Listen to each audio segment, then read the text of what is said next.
ഞാൻ ഈ സ്വരത്തിലല്ലല്ലോ സംസാരിക്കേണ്ടത് സാധാരണ. നിങ്ങൾ അങ്ങനെ വല്ലാതെ പോകണ്ടെന്നുള്ളതുകൊണ്ടാണ് ഞാൻ പറയുന്നത്. ഞാൻ നേരത്തെ വ്യക്തമാക്കിയത് ഈ കാര്യങ്ങൾ അന്വേഷിച്ച് ആ അന്വേഷണ റിപ്പോർട്ട് വരുന്ന മുറക്ക് എന്താണോ വേണ്ടത് അപ്പോൾ തീരുമാനിക്കാമെന്നാണ്. ആ തീരുമാനം എടുക്കുമെന്നുള്ളത് തന്നെയാണ് ഇപ്പോഴും ഞാൻ പറയുന്നത്. ആ പറഞ്ഞതിൽ ഒരു മാറ്റവും ഇല്ല, അവിടെ തന്നെയാണ് നിൽക്കുന്നത്. മാധ്യമപ്രവർത്തകരുടെ ചോദ്യങ്ങൾക്ക് മന്ത്രിസഭാ യോഗം കഴിഞ്ഞുള്ള വാർത്താ സമ്മേളനത്തിൽ മറുപടി പറയുകയായിരുന്നു മുഖ്യമന്ത്രി. ADGP MR അജിത് കുമാറിനെ മാറ്റുമോ? ഇതായിരുന്നു ചോദ്യം. മാറ്റില്ല എന്ന് എവിടെയും പറയുന്നില്ല മുഖ്യമന്ത്രി. മാറ്റും എന്ന് തന്നെയാണ് അദ്ദേഹത്തിൻ്റെ വാക്കുകളിൽ നിന്ന് നമുക്ക് മനസ്സിലാകുന്നത്. കാരണം ADGP MR Ajith കുമാറിനെതിരെ PV Anwar ഉന്നയിച്ച ആരോപണങ്ങൾ, ആ ആരോപണങ്ങൾ അന്വേഷിക്കാൻ 1 മാസത്തെ സമയമാണ് അനുവദിച്ചത്. ആ സമയം തീർന്നു, റിപ്പോർട്ട് കിട്ടിയിട്ടില്ല. റിപ്പോർട്ട് കിട്ടട്ടെ, അതനുസരിച്ചുള്ള നടപടി ഉണ്ടാകും എന്ന് ഉറപ്പിച്ചു പറയുന്നു മുഖ്യമന്ത്രി. അപ്പോൾ മാധ്യമങ്ങൾ വാർത്ത നൽകുന്നതോ ADGP MR അജിത് കുമാറിനെ മാറ്റില്ല എന്നാണ്. എന്നാൽ മുഖ്യമന്ത്രി പറഞ്ഞത് മാറ്റും എന്ന് തന്നെയാണ്. ആ വാക്കുകൾ നമുക്ക് കേൾക്കാം.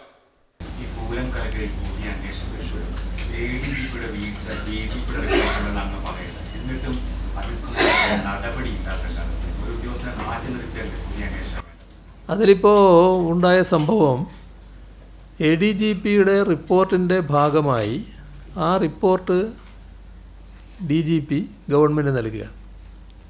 ആ റിപ്പോർട്ട് നൽകുമ്പോൾ DGP ഒരു കാര്യം ചൂണ്ടിക്കാണിച്ചു.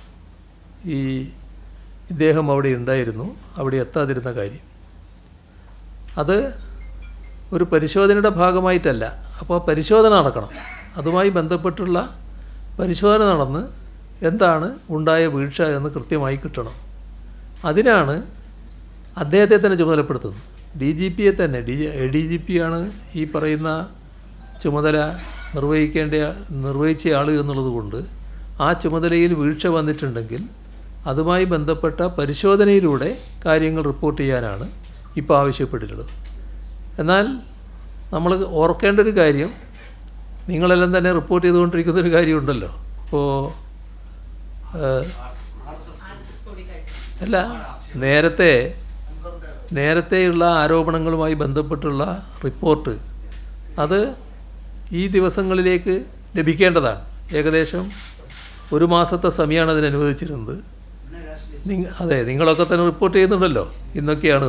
അപ്പോൾ അത് കയ്യിൽ കിട്ടുന്ന മുറക്ക് അതുമായി ബന്ധപ്പെട്ട തീരുമാനങ്ങളും വരും.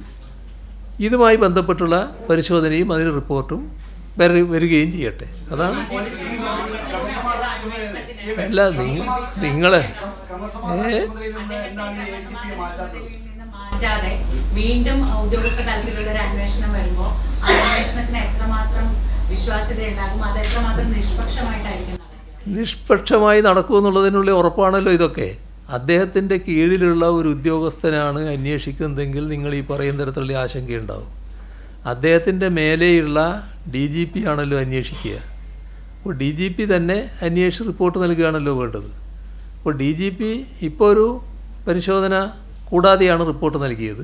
അത് പരിശോധിച്ചുകൊണ്ട് റിപ്പോർട്ട് നൽകണമെന്നാണ് പറഞ്ഞിട്ടുള്ളത്. അത് ഞാൻ പറയുന്നതിൻ്റെ ഇടയ്ക്ക് ബഹളാക്കിക്കൊണ്ട് കാര്യമില്ലല്ലോ. അപ്പം അതുമായി ബന്ധപ്പെട്ട് അദ്ദേഹത്തിൻ്റെ റിപ്പോർട്ട് ലഭിച്ചാൽ അതിലൊരു റിപ്പോർട്ട് ഈ അടുത്ത ദിവസങ്ങളിൽ തന്നെ ലഭിക്കുമെന്നാണ് നിങ്ങൾ തന്നെ റിപ്പോർട്ട് ചെയ്തിട്ടുള്ളത്. നിങ്ങൾ മാറിയും പറയുന്നുണ്ട്, ഈ ശനിയാഴ്ചയൊക്കെ അവരെ അവധി കൊടുത്തിട്ടുണ്ട്. അതെന്താ നിങ്ങൾ അങ്ങനെ അവധി കൊടുത്തതെന്നറിയില്ല. ഏതായാലും അത് ഞാൻ അവധി കൊടുത്തില്ല. ഞാൻ കൊടുത്ത അവധി 30 ദിവസമാണ്. അപ്പോൾ ആ റിപ്പോർട്ട് കൃത്യമായി കിട്ടുമെന്ന് തന്നെയാണ് പ്രതീക്ഷിക്കുന്നത്. അത് കിട്ടുന്ന മുറക്ക് അതിൻ്റെ ഭാഗത്ത് തീരുമാനം ഉണ്ടാവും. ഇതിൻ്റെ ഭാഗമായി റിപ്പോർട്ട് വരട്ടെ.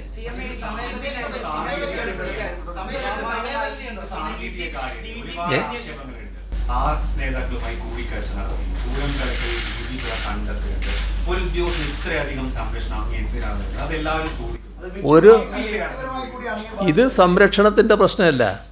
ഒരു ഉദ്യോഗസ്ഥനെ ആ സ്ഥാനത്ത് നിന്ന് എന്തെങ്കിലും നടപടിയെടുക്ക് വിധേയനാക്കുമ്പോൾ അതുമായി ബന്ധപ്പെട്ട കൃത്യമായ റിപ്പോർട്ട് വേണം. ആ റിപ്പോർട്ടിനാണ് കാത്തു നിൽക്കുന്നത്. ആ റിപ്പോർട്ട് ലഭിക്കട്ടെ.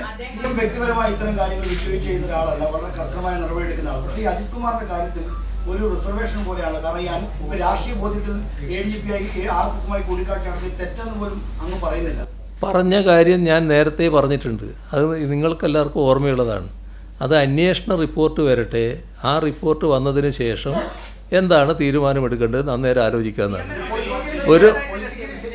ഒരു ആരോപണം വന്നതിൻ്റെ അടിസ്ഥാനത്തിൽ മാത്രം ഒരാളെ ഒഴിവാക്കുക എന്നുള്ളൊരു നിലപാട് സ്വീകരിക്കുന്നില്ല എന്നാണല്ലോ അതിലൂടെ വ്യക്തമാകുന്നത്.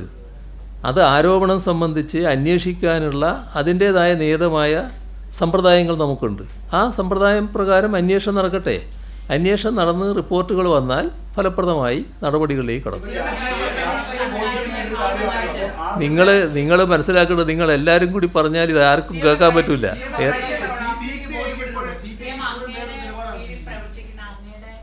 ആഭ്യന്തര വകുപ്പിൽ പ്രവർത്തിക്കുന്ന ഇത്ര ഉന്നതനായ ഒരാൾ ആവർത്തിച്ച RSS നേതാക്കളെ പോയി കാണുന്നു. അതിലൊരു ശരികേടില്ലേ? അതൊരു പ്രശ്നം. ഞാൻ എൻ്റെ നിലപാട് വ്യക്തമാക്കിയല്ലോ ആ കാര്യത്തിൽ. നിങ്ങൾക്കത് സംബന്ധിച്ചുള്ള അഭിപ്രായങ്ങൾ നിങ്ങൾ എഴുതിക്കൊണ്ടിരിക്കുന്നുണ്ടല്ലോ. ഞാൻ എൻ്റെ നിലപാട് ശരിയാണെന്നല്ലേ പറയുന്നത്. എൻ്റെ നിലപാട് ശരിയായിക്കൊണ്ട് തന്നെയല്ലേ പറയുന്നത്. അതിലെന്താ സംശയം നിങ്ങൾക്ക്? എൻ്റെ നിലപാട് ശരിയായി നിന്നുകൊണ്ടാണ് ഞാൻ പറയുന്നത്. ഞാൻ നിലപാട് വ്യക്തമാക്കി. ആ നിലപാടെന്താ? ഞാൻ ഈ സ്വരത്തിലല്ലല്ലോ സംസാരിക്കേണ്ടത് സാധാരണ. നിങ്ങൾ അങ്ങനെ വല്ലാതെ പോകണ്ടെന്നുള്ളതാണ് ഞാൻ പറയുന്നത്. ഞാൻ നേരത്തെ വ്യക്തമാക്കിയത് ഈ കാര്യങ്ങൾ അന്വേഷിച്ച് ആ അന്വേഷണ റിപ്പോർട്ട് വരുന്ന മുറക്ക് എന്താണോ വേണ്ടത് അപ്പോൾ തീരുമാനിക്കാമെന്നാണ്. ആ തീരുമാനം എടുക്കുമെന്നുള്ളത് തന്നെയാണ് ഇപ്പോഴും ഞാൻ പറയുന്നത്. ആ പറഞ്ഞതിൽ ഒരു മാറ്റവും ഇല്ല. അവിടെ തന്നെയാണ് നിൽക്കുന്നത്.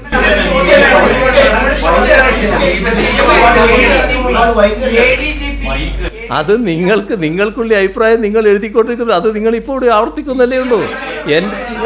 എൻ്റെ നിലപാട് ഞാൻ വ്യക്തമാക്കിയല്ലോ.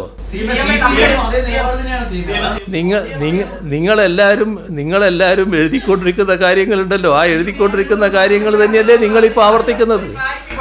അതായത് ADGP ഈ RSS നേതാക്കളെ കണ്ടത് ശരിയാണോ തെറ്റാണോ എന്ന കാര്യത്തിൽ മുഖ്യമന്ത്രി നിലപാട് പറഞ്ഞില്ല. മുഖ്യമന്ത്രി നിലപാട് അത് ഞാൻ പറയേണ്ടത് ആ റിപ്പോർട്ടിന് ശേഷമാണ്. അതും ചുമതലപ്പെടുത്തിയിട്ടുണ്ട്. അതുമായി ഞാനൊരു നിലപാട് എടുത്തു കഴിഞ്ഞാൽ പിന്നെ ആ നിലപാടിൻ്റെ ഭാഗമായിട്ടുള്ള നടപടിയല്ലേ വരിക. നിങ്ങൾ മനസ്സിലാക്കേണ്ടത്, നിങ്ങൾ ആഗ്രഹിക്കുന്ന നിലപാടിനനുസരിച്ചിട്ടുള്ള ഒരു നിലപാട് എൻ്റെ ഭാഗത്ത് നിന്നുണ്ടാകണമെന്ന് നിർബന്ധിക്കരുത്. അപ്പോൾ അതിൽ കാണേണ്ടത് പരിശോധന കഴിഞ്ഞ് ആ പരിശോധനയുടെ ഭാഗമായി വരുന്ന റിപ്പോർട്ട് എന്താണോ അതിൻ്റെ ഘട്ടത്തിലാണ് ഞാൻ എൻ്റെ നിലപാട് പറയേണ്ടത്. അല്ലാതെ ഞാൻ പറഞ്ഞു തീരട്ടെ. അല്ലാതെ അതിനു മുൻപ് ധൃതി പിടിച്ച് ആ നിലപാട് പറയലല്ല ഔചിത്യം.